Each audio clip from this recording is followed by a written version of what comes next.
Assalamualaikum warahmatullahi wabarakatuh. Perkenalkan, saya Lara Satria Madiani dengan NIM 12370400029. Pada kesempatan kali ini, saya akan menunjukkan cara analisis gambar SEM nanopartikel menggunakan aplikasi Imagy. Nah, sebelum masuk ke analisisnya, mungkin kita ketahui terlebih dahulu untuk analisis ini tuh tergolong ke dalam analisis teknik mikroskopi, di mana ini tuh digunakan untuk mengamati objek yang terlalu kecil untuk dilihat oleh mata, karena biasanya tuh skalanya itu nano. Oke, mungkin kita lihat langsung aja ya. Ini yang akan saya analisis. Nah, bentuknya itu seperti ini. Ini tuh dinamakan nanobal karena bentuknya itu yang bulat, tapi rapih gitu bentuk bulat ini tuh. Nah, ini tuh merupakan hasil dari analisis SEM. Sebenarnya untuk teknik mikroskopi sendiri itu bisa dari hasil analisis SEM ataupun hasil gambar SEM ataupun TEM. Tapi yang dipakai sekarang adalah hasil gambar dari SEM. Mungkin langsung ke proses awalnya, dimana di sini kita ubah dulu tipe dari gambarnya tuh menjadi 8 bit. Kenapa 8 bit? Karena di 8 bit sendiri ini tuh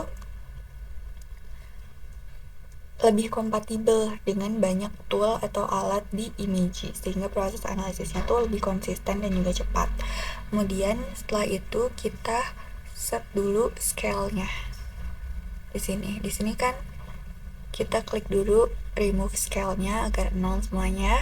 Oke, kita klik straight yang ini dan kita tarik dari garis ini, karena kan ini skala gambar tuh di 420 nanometer. Kita klik shift, kemudian kita tekan kursor kita dan sampai ujung dari sini. Oke, setelah itu kita balik lagi ke set scale-nya, kita balik.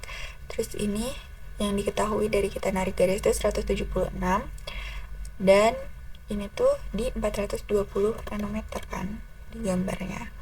Ini unitnya atau satuannya kita ubah nanometer, kita klik OK. Nah, setelah itu kita akan melakukan analisis ini secara otomatis gitu. Jadi menggunakan namanya threshold, ada dari Imagy. Jadi kita tidak manual satu-satu narik garis, karena alasannya itu untuk partikel yang ini tuh berjarak dan bulatnya bagus gitu, bentuk atau morfologinya bagus, sehingga untuk dianalisis secara otomatis itu masih memungkinkan. Jadi kita akan potong, tetapi untuk analisis otomatis ini kita tidak akan membawa partikel yang ada di belakang 420 nanometer dan kotakan ini, karena tidak akurat nanti kalau dibawa. Kita tarik jadi sampai ke atas, kita rapiin aja sampai partikel-partikel yang kepotong itu sebenarnya nggak apa-apa, untuk gak usah ke bawah untuk dianalisis tuh gak apa-apa gitu. Jadi nggak harus semuanya juga nggak apa-apa. Ini seperti ini, kita ke image dan kita duplicate aja ya. Oke, yang ini hasil duplikasinya, yang ini kita minimize, ini yang akan kita analisis gambarnya. Oke, setelah itu kita ini udah kita lihat lagi ya, masih di 8 bit, dan di sini kita ini nih ke FFT di proses ya, kita pilih yang bandpass filter. Kenapa sih ini tuh harus di FFT? Itu tuh untuk melihat pola tersembunyi dan juga gangguan yang ada di gambar. Dan kenapa harus bandpass filter? Itu tuh agar ukuran partikel tuh diambil sesuai yang diinginkan dan membuang noise yang tadi. Ini langsung kita klik OK aja ya. Nah, nanti warnanya akan berubah kayak gini. Kalau udah, kita klik ke image, terus kita adjust, terus kita threshold. Nah, kelihatannya di sini udah berubah jadi merah, dan ini tuh menandakan bahwa ini partikel yang bulat sempurna dan akurat untuk dianalisis gitu. Jadi udah dipilih otomatis dari Imagy. Ini kita bisa sesuaiin sebenarnya tuh. Nah tapi ini nggak boleh ya sampai nempel-nempel kayak gini, nanti hasilnya nggak akurat. Jadi yang tadi itu udah benar, kita sampai pisahin aja sampai dia berpisah semuanya, jadi biar data yang lebih akurat. Nah data yang kayak gini nanti setelah kita dapat hasil, ini kan bulatnya nggak sempurna dan aneh gitu ya, ini kita exclude atau kita delete nanti di Excel. Kita apply. Oke, jadinya hitam putih kayak gini. Ini tuh untuk memisahkan yang mana objek dan juga yang mana background. Background jelas yang hitam dan objeknya jelas yang berwarna putih. Setelah seperti ini, kita akan harus tahu ya, ini tuh sebenarnya ada berapa lingkaran, ada berapa partikel. Kita klik di analyze particle. Tapi sebelum itu, untuk set measurement-nya, ini tuh kita klik 3, bonding rectangle, shape descriptor, dan juga fit ellipse. Terus ini area, ini dan ini. Pokoknya berarti nggak 3 tapi ada 7 ya. Sama ini add to overlay juga untuk memunculkan angka. Kita klik ada sekitar 8. Nah, di sini kita langsung balik lagi ke analyze partikelnya untuk memunculkan datanya biar bisa kita ekspor ke Excel. Ini show-nya bentuk outline. Ini juga jangan lupa untuk di checklist ya. Klik OK. Nah ini adalah bentuknya yang lebih jelas. Dan ini data ke-47, ini akan kita exclude nanti. Ini datanya, kita maximize, terus kita edit, dan kita pilih copy. Kita buka Excel.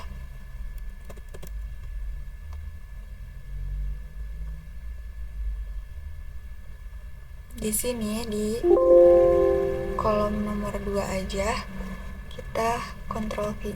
Nah, di sini jangan lupa juga di Excel-nya itu harus diubah ya. Di advance-nya tuh, nah ini pemisahnya itu untuk desimal jadi titik. Jadi ini nggak usah di checklist biar kita bisa custom. Oke, ini udah. Terus kita klik, kita pilih gitu di sini area ya namanya, atau luas. Karena bentuknya dia lingkaran, berarti dia adalah PR kuadrat gitu. Areanya itu rumusnya tuh jadi area itu rumusnya sama dengan Pi dikalikan R kuadrat. Nah ini karena dia lingkaran ya. Jangan lupa tadi di data ke-47 kita exclude ini ya, kita delete aja. Oke. Nah urutan data sebenarnya tidak terlalu penting karena nanti kita akan memperolehnya juga rata-rata gitu ya untuk interpretasi. Nah tapi sebelum itu kita membutuhkan data diameter. Kenapa diameter? Karena di sini tuh jika secara manual gitu ya, kita itu kan menarik garis gitu dari sini ke sini gitu. Kita mencari lingkaran yang bulat dan juga kita tarik garis, jadi berapa diameternya gitu ya. Nah ini juga sama, karena ini yang didapatannya area, maka kita harus cari diameternya gitu. Jadi kita ubah dulu, karena rumusnya VR kuadrat, berarti kita ubah dulu nih dari R kuadratnya itu berapa, nanti kita dapat R, baru kita dapat D kan. Nah di sini karena areanya nilainya segini, satu kolom ini, maka untuk mencari nilai R kuadratnya kita butuh luas area ini dibagi dengan pi-nya gitu. Oke, kita tulis di sini aja untuk R kuadrat itu sama dengan luasnya dibagi dengan pi. Ini ada rumusnya nih kayak gini, diikutin aja ya. Ini gini, terus kita klik. Nah, terus kita ke bawahin, karena ini nggak bisa di double klik gitu ya, karena datanya juga dikit. Jadi, nah ini semuanya sudah. Terus kita di sini R. Nah untuk nyari R itu ada rumusnya, itu jadi pakai SQRT. Ini ini kita double klik, dan untuk D berarti D itu sama dengan 2 kali R, berarti kita sama dengan, kita tulis dulu 2, kita kali dengan R, dan ini kita double klik. Nah, muncul semua nilainya ya. Jika sudah muncul seperti ini, maka kita akan pakai nilai diameter ini untuk kita buat histogram atau penggambarannya. Kita Ctrl Shift Page Down, kita Ctrl C, kita buka Origin.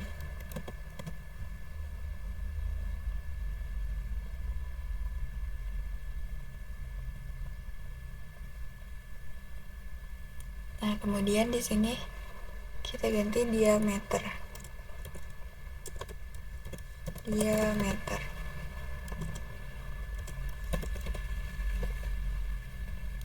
Contohnya nanometer ya, jangan lupa. Terus kita Ctrl V. Nah, ini kita klik, kita plot di histogram. Ini dia, kita jangan lupa ganti ini. Ini merupakan nilai frekuensi atau yang paling banyak muncul, bukan paling banyak muncul maksudnya, menunjukkan berapa kali data itu muncul. Ini sudah. Nah, di sini kita bisa untuk klik kanan plot detail, dan kita bisa ubah ukuran dari binnya atau diagram batangnya gitu. Ini 5 kita bisa ubah jadi 3, dia akan lebih mengecil. Nah kan, kemudian untuk skala atau kelasnya gitu ya, rentang kelasnya, kelas itu rentangnya gitu.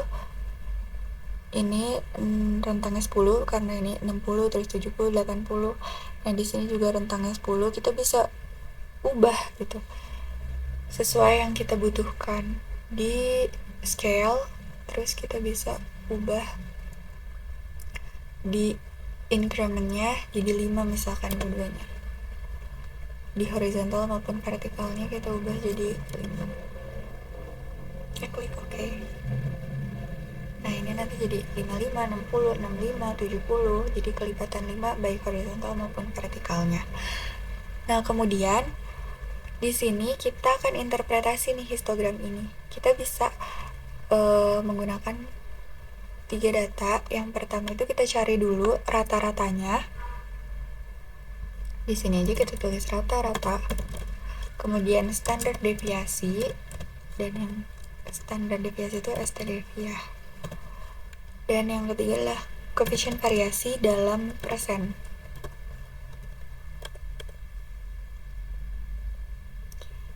Gitu. Nah, untuk rata-rata itu kita bisa pakai rumus average. Oh, salah, tadi belum. Average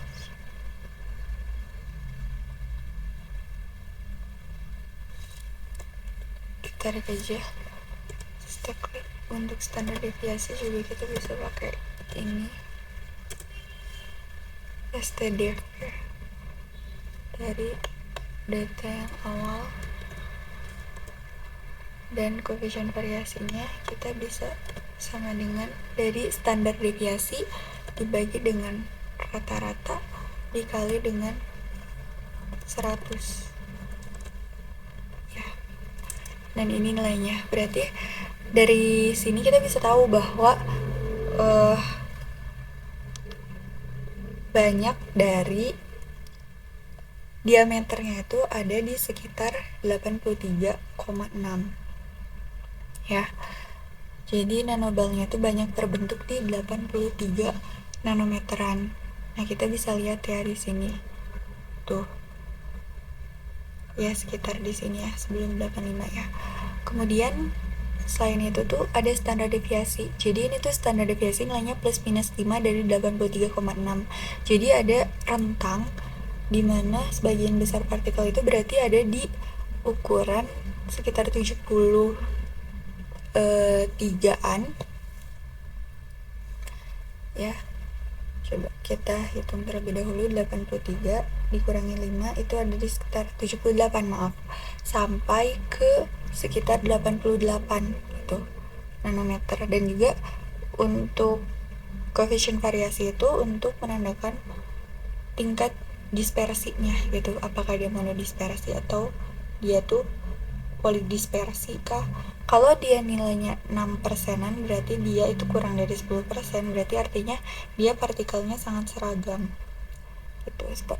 Nah, dapat dilihat ya tadi memang seragam sekali gitu ya, bentuknya juga bulatnya bagus. Dan untuk tadi standar deviasinya ada di skala 78 sampai ke 88. Ya memang ini ketiga diagram ini ya yang menggambarkannya. Ketiga diagram batang dari histogram ini yang menggambarkan ada di sekitar 78 sampai 88 nanometer. Mungkin sekian video yang bisa saya sampaikan mengenai analisis dari nanopartikel berbentuk nanobal menggunakan imaji.